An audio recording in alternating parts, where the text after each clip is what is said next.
Bendiciones a cada uno y a cada una de ustedes en el nombre del Señor Jesús.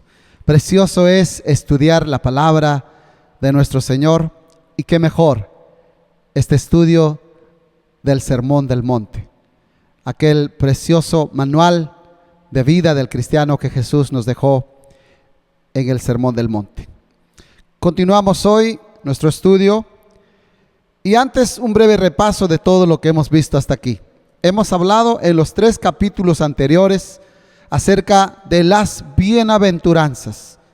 Bienaventurados, dichosos, felices, gozosos, sobre todo bendecidos los pobres en espíritu. Jesús dijo, porque de los tales es el reino de los cielos.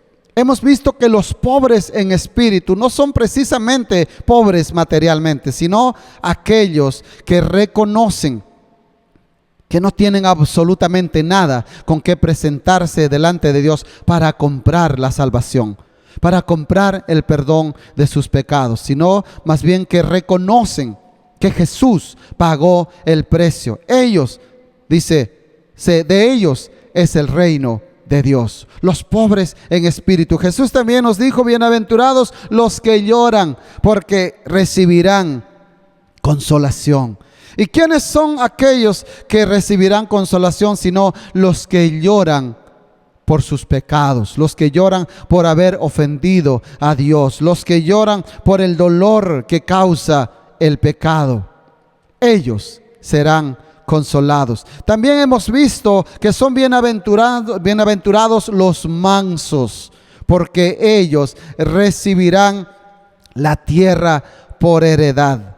La palabra para manso en el original griego, recuerden, es la palabra praus. Praus, que significa aquel que tiene control de sí mismo, aquel que puede tener dominio propio. Jesús no está hablando de alguien que es débil, de alguien que es endeble o que es cobarde, sino más bien aquella persona que puede tener control de sí mismo. Y nuestro Señor nos dijo, imitadme, aprended de mí que soy manso y humilde de corazón. Bienaventurados los mansos. Bienaventurados, dijo Jesús también, los que tienen hambre y sed de justicia, porque ellos serán saciados. ¿Qué significa eso? Hemos visto que es bienaventurado aquel hombre, aquella mujer que anhela hacer lo bueno, anhela hacer lo justo,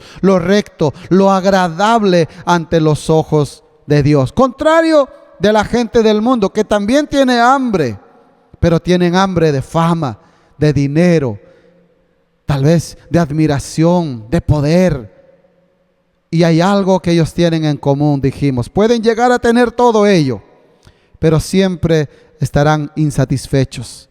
Siempre tendrán un corazón vacío, porque no tendrán lo que nosotros siempre tenemos y anhelamos, la presencia de Dios en nuestras vidas. Bienaventurados los que tienen hambre y sed de justicia, porque ellos serán saciados. Jesús también nos enseñó y dijo, bienaventurados los misericordiosos, porque ellos alcanzarán misericordia. Hermanos, aquí hemos visto que no podemos dar lo que no tenemos. Nuestro Señor Jesús, primeramente, antes de pedirnos que seamos misericordiosos, Él nos mostró su misericordia. De tal manera que como nosotros éramos pecadores, éramos aquellas personas perdidas, Él nos mostró su misericordia y nos perdonó nuestros pecados, para que nosotros luego podamos también ser misericordiosos. Por eso Él nos dice, bienaventurados los misericordiosos, porque esos misericordiosos alcanzarán misericordia. Qué precioso, hermanos, que el Señor nos haya enseñado. Efesios 2, versículos 4 y 5 dice esto: pero Dios, que es rico en misericordia, por su gran amor con que nos amó, aun estando nosotros muertos en pecados, nos dio vida juntamente con Cristo. Por gracia sois salvos. Qué precioso. Jesús también nos dijo aquí: bienaventurados los de limpio corazón, porque ellos verán a Dios. Y hemos visto que esta es la mayor de las bienaventuranzas. ¿Por qué? Porque es el anhelo máximo de todo cristiano. Algo que no ha habido, no hay ni habrá un acontecimiento semejante a este. ¿Y cuál será ese acontecimiento? Es que veremos a nuestro Dios. Pero también hemos dicho que esta bienaventuranza tiene una limitante para los seres humanos. ¿Y cuál es esa limitante? Es que nuestro corazón tiene que ser limpio para ver al Señor. Y la misma Biblia nos decía y nos dice cómo es el corazón del hombre. Es engañoso, es perverso, maquinador, fuente de muchos pecados y los peores pecados. Pero gracias al Señor, que nos renovó, que nos lavó, que nos justificó, que nos santificó, hoy tenemos paz para con Dios. Tenemos el corazón nuevo. Dice 2 de Corintios 5:17, de modo que si alguno está en Cristo, nueva criatura es. Las cosas viejas pasaron y he aquí todas son hechas nuevas, por lo cual somos bienaventurados, porque tenemos un corazón renovado y podemos ver a nuestro Dios. Dice también Jesús: bienaventurados los pacificadores, porque ellos serán llamados hijos de Dios. Hermanos, hemos visto ahí en el estudio anterior que hay una diferencia entre ser pacifista y pacificador. Y el Señor nos llamó a ser pacificadores. Para que usted pueda entender la diferencia, le invitamos a que pueda ver el capítulo anterior y pueda seguir todo este estudio. Pero el Señor nos llamó a ser pacificadores, es decir, no solamente a orar por la paz, no solamente a desear la paz, sino más bien lograr la armonía, la hermandad, lograr algo más que simplemente desear. Y Él fue el mayor ejemplo de pacificador. ¿Por qué? Porque Él se entregó por nosotros, nos dio la paz, nos dio la reconciliación con Dios. Y dice la palabra: bienaventurados los pacificadores, porque ellos serán llamados hijos de Dios. Porque el mundo conocerá que somos hijos de Dios, porque nosotros llegaremos y mostraremos la presencia de Dios a través de su paz perpetua. Luego también Jesús dice: bienaventurados los que padecen persecución por causa de la justicia, porque de ellos es el reino de los cielos. Aquí vimos que hay una palabra griega en la original que es dioko, para entender lo que es persecución.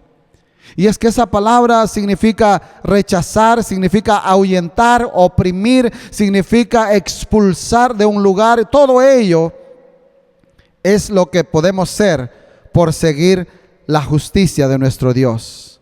Muchas personas en el mundo sufren por diversas razones una persecución, pero no son bienaventurados. Únicamente son bienaventurados, dijimos, aquellos que sufren por causa del Señor, aquellos que sufren por causa de la justicia, es decir, por hacer lo bueno, lo justo, lo recto, lo agradable ante los ojos de Dios. Por ello, si sufrimos persecución, bienaventurados somos. Hoy, con todo eso ya dicho y habiendo revisado y repasado nuestros estudios anteriores, hoy entramos a esta nueva parte, a esta nueva porción, a esta nueva enseñanza del Sermón del Monte, llamado la sal de la tierra. ¿Se acuerdan? Jesús dijo: vosotros sois la sal de la tierra. Y usted se preguntará: ¿qué significa ser la sal de la tierra? Pues eso es lo que dice el Señor en Mateo 5:13. Vosotros sois la sal de la tierra. Pero si la sal se desvaneciere, ¿con qué será salada? No sirve más para nada, sino para ser echada fuera y hollada por los hombres. Bueno, en este día, continuando con esta serie de estudios sobre el Sermón del Monte, vamos a hablar acerca de lo que significa ser la sal de la tierra. Y es que mientras estudiamos este pasaje, para comprender lo que significa ser la sal de la tierra, hermanos, vamos a tener que analizar esta declaración bajo dos puntos de vista, desde dos maneras, si se quiere, desde dos puntos de vista. Primero, es un punto de vista espiritual, y segundo, desde un punto de vista terrenal o material. Vamos a ver con la palabra de Dios lo que significa ser sal de esta tierra. Primeramente, como ya lo dijimos, desde un enfoque espiritual. Y para ello nosotros vamos a tener que comprender en este pasaje o en este estudio, para entender ese enfoque espiritual de lo que significa ser la sal de la tierra. Indudablemente tenemos que hablar de los pactos. Y es que en tiempos bíblicos, para ratificar un pacto, o mejor dicho, los pactos, se utilizaba la sal. Para poder ser ratificada un pacto o ratificado un pacto en tiempos bíblicos antiguos, se usaba la sal. Un pacto de sal no podía ser quebrantado. Y para ello vamos a ir al libro de Números, en el capítulo 18, versículo 19, dice así: todas las ofrendas elevadas de las cosas santas que los hijos de Israel ofrecieren a Jehová, las he dado para ti, y para tus hijos y para tus hijas contigo, por estatuto perpetuo, pacto de sal, perpetuo es delante de Jehová para ti y para tu descendencia contigo. También dice la palabra en Segunda de Crónicas, capítulo 13, versículo 5, dice la pregunta: ¿no sabéis vosotros que Jehová, Dios de Israel, dio el reino a David sobre Israel para siempre? A él y a sus hijos bajo pacto de sal. Hermanos, entendamos que en el Antiguo Testamento Dios hizo su pacto con su pueblo basado en la sangre de cordero, ¿verdad? Que eran los sacrificios. Ya Dios había establecido pactos con su pueblo y cada pacto era ratificado por la sal, con la sal, significando que ese pacto no podía ser quebrantado. Y dice aquí en Éxodo capítulo 24, versículos 7 y 8: y tomó el libro del pacto y lo leyó a oídos del pueblo, el cual dijo: haremos todas las cosas que Jehová ha dicho y obedeceremos. Entonces Moisés tomó la sangre y roció sobre el pueblo y dijo: he aquí la sangre del pacto que Jehová ha hecho con vosotros sobre todas estas cosas. Ese era el pacto de sangre que derramaban los corderos o del cordero de los sacrificios ante el Señor por parte de los pecados del pueblo de Israel. Y para recordar ese pacto hecho por Dios con su pueblo, y para que ese pacto sea inquebrantable, es decir, ese pacto sea perdurable, se usaba siempre la sal en esos sacrificios. Mira que dice la palabra en Levítico capítulo 2, versículo 13: y sazonarás con sal toda ofrenda que presentes, y no harás que falte jamás de tu ofrenda la sal del pacto de tu Dios. En toda ofrenda tuya ofrecerás sal. Qué tremendo, hermanos. Estamos analizando lo que significa ser la sal de este mundo desde un enfoque espiritual. Estamos entendiendo que en los tiempos bíblicos Habiendo Dios hecho pactos con su pueblo, eran ratificados con la sal para que ese pacto sea inquebrantable, es decir, no se rompa. Y podemos ver entonces de esa forma que nuestro Dios, hermanos, para realizar un pacto espiritual y eterno, usó algo terrenal, usó algo que podría ser considerado insignificante, que es la sal. Y nosotros tenemos un nuevo pacto ya en el Nuevo Testamento. Y no solamente con su pueblo Israel, sino con todos aquellos que creyeren en él, incluyendo nosotros. Tenemos un nuevo pacto por medio de la sangre derramada en aquella cruz del Calvario que fue de Jesucristo nuestro Señor. Por eso en el Evangelio de Lucas, capítulo 22, versículo 20, dice: de igual manera, después que hubo cenando, tomó la copa diciendo: esta copa es el nuevo pacto en mi sangre que por vosotros se derrama. Ahora nuestro Dios, para establecer ese nuevo pacto, es decir, un pacto espiritual y eterno con su pueblo, hecho por la sangre de Jesucristo, que no es solamente para Israel, sino para todos aquellos que creamos y los que creerán en el Señor, entonces es considerado un nuevo pacto en el Señor. Y puede ser tal vez, hermanos, con algo insignificante para muchos, que es nuestra propia vida. Nosotros, dice Jesús, somos la sal de la tierra. Así como en el Antiguo Testamento, en tiempos bíblicos, esa sal ratificaba los pactos del Señor, así también en el Nuevo Testamento, en este nuevo pacto, el Señor nos llama a nosotros para tal vez, para muchos insignificantes, el Señor nos llama a ser sal en este mundo. Y nos llama para ser sal porque nosotros somos establecidos por Dios para que podamos predicar el Evangelio, para que podamos mostrar el amor de Dios al mundo con aquellas personas que no conocen la salvación de nuestro Señor Jesucristo.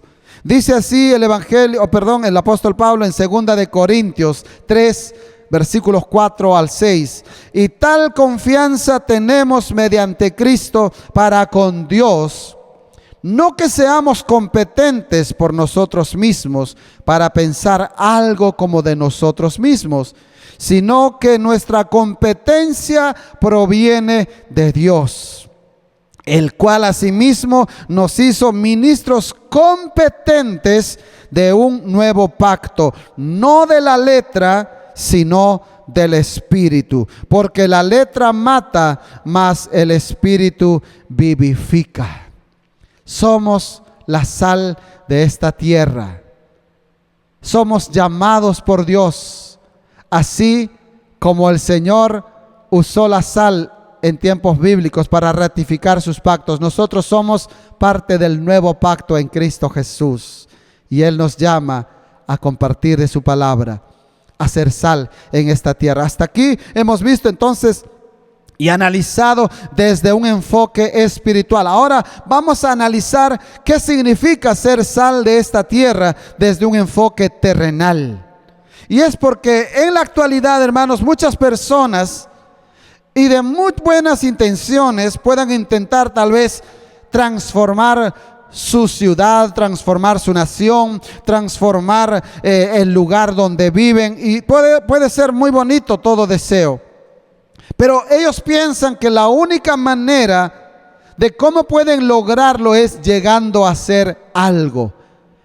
Y muchos dicen, si yo llegara a ser un profesional, entonces puedo lograr cambiar mi ciudad. O si yo pudiera ser el alcalde, entonces puedo cambiar mi ciudad. O si yo pudiera hacer esto o aquello, entonces podré cambiar mi ciudad, podré cambiar. Inclusive muchos dicen, si yo fuera pastor, si yo fuera siervo, puedo cambiar, podría transformar mi sociedad. Pero en los versículos que hemos leído, Nuestro Señor Jesucristo nos muestra algo muy importante. En estos versículos que ya hemos dado lectura, el Señor nos dice que los cristianos podemos marcar la diferencia en nuestra familia, en nuestra ciudad, en nuestro trabajo, en el lugar donde el Señor nos haya puesto. Nosotros podemos marcar, hermanos, la diferencia y podemos llegar a ser la sal de la tierra. No necesariamente siendo alcaldes o siendo profesionales o siendo ricos o siendo una cosa que tal vez el mundo desea, sino que ya el Señor en nosotros nos ha llamado a brillar, a ser sal en esta tierra. Por ejemplo, vamos a ver desde el punto de vista terrenal qué significa ser sal en este mundo. Ser sal nos habla, hermanos, de preservar de la corrupción. Porque hay algo que corrompe, en este caso, la sociedad está corrompida, está corroída por pecados, por muchas cosas malas. Y de alguna manera nosotros tenemos que preservar de la corrupción. Dice Isaías capítulo 5, versículo 20: ay de los que a lo malo dicen bueno y a lo bueno malo, que hacen de la luz tinieblas y de las tinieblas luz, que ponen lo amargo por dulce y lo dulce por amargo. Hermanos, sabemos todos que en los tiempos antiguos la sal era muy común para preservar los alimentos. Por ejemplo, la carne no se corrompe cuando es cubierta por sal. En muchos países, en muchas culturas, inclusive en los incas, en el Perú, llegaba desde Trujillo, que es la costa, el pescado hasta Cusco, y llegaba como si recién lo hubiesen pescado en la mañana, tan fresco, con el calor incesante muchas veces. ¿Cómo es que llegaba fresco? Es que porque lo cubrían con sal. La sal preserva de que no pudiera pudrirse, de que no pudiera malograrse, de que no pudiera corromperse. Y así también en la actualidad nosotros vivimos en una sociedad en la que parecería que todo es relativo. Hermanos, vivimos muchas veces una sociedad donde se depende de lo que las personas opinen o crean. Muchas veces los cristianos, como sal de este mundo, tenemos que llamar bueno a lo bueno y tenemos que llamar malo cuando algo es malo.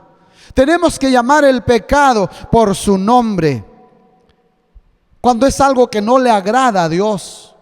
Cuando va contra los principios de Dios, tenemos que declarar por su nombre. No podemos dejarnos llevar por el relativismo del siglo XXI, por la relatividad que la sociedad hoy está pregonando.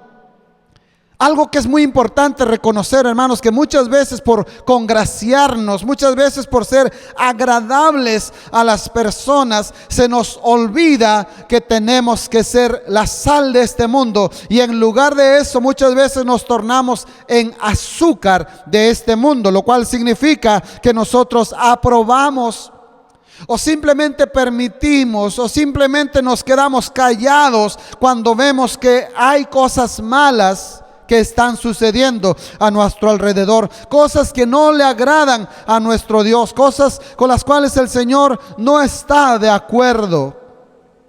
Por eso es que nosotros tenemos que ser la sal, porque tenemos que preservar de la corrupción. La sal preserva, hermanos. Somos otra vez la reserva ética y moral de nuestra sociedad. Ser sal significa preservar de la corrupción, pues nuestro Dios en su palabra nos dice que aún nuestras palabras tienen que ser sazonadas con sal. Mira lo que dice Colosenses capítulo 4, versículo 6. Sea vuestra palabra siempre con gracia, sazonada con sal, para que sepáis cómo debéis responder a cada uno.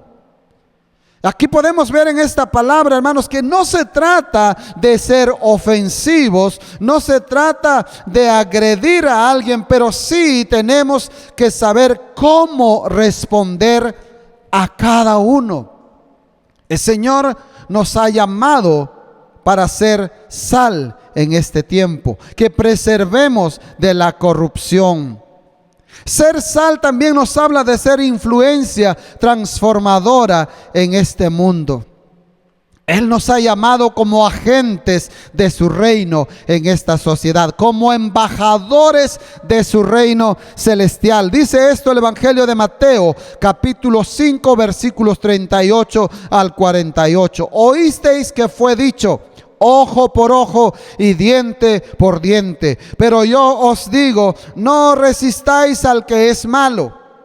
Antes, a cualquiera que te hiera en la mejilla derecha, vuélvele también la otra. Y al que quiera ponerte a pleito y quitarte la túnica, déjale también la capa. Y a cualquiera que te obligue a llevar carga por 1 milla, ve con él 2. Al que te pida, dale.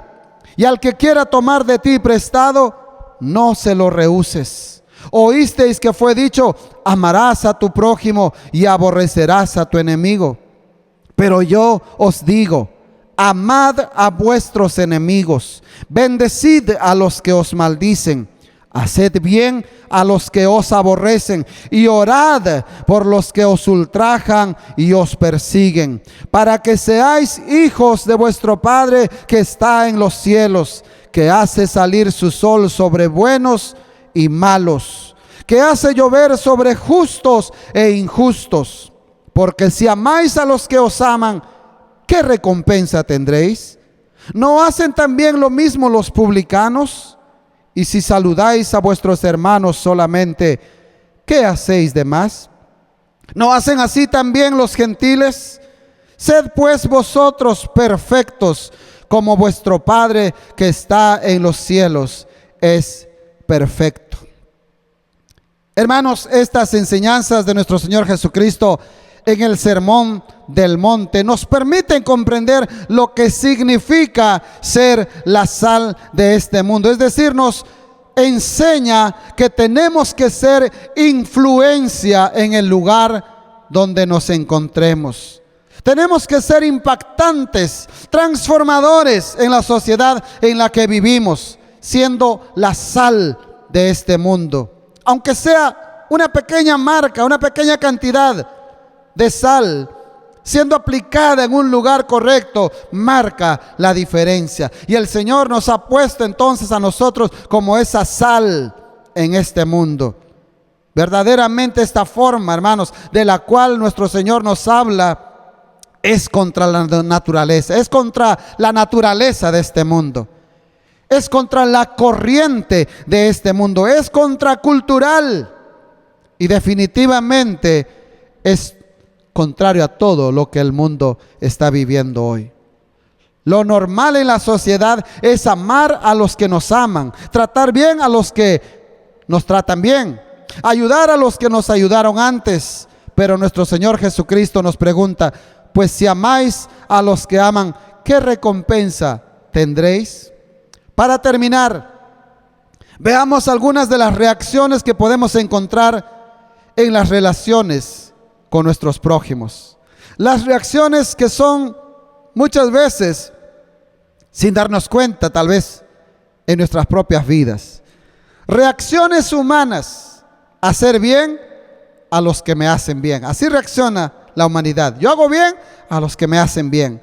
La reacción animal es hacer mal a los que me hacen mal. Es decir, si tú me arañas, yo también te araño. Esa es una reacción animal.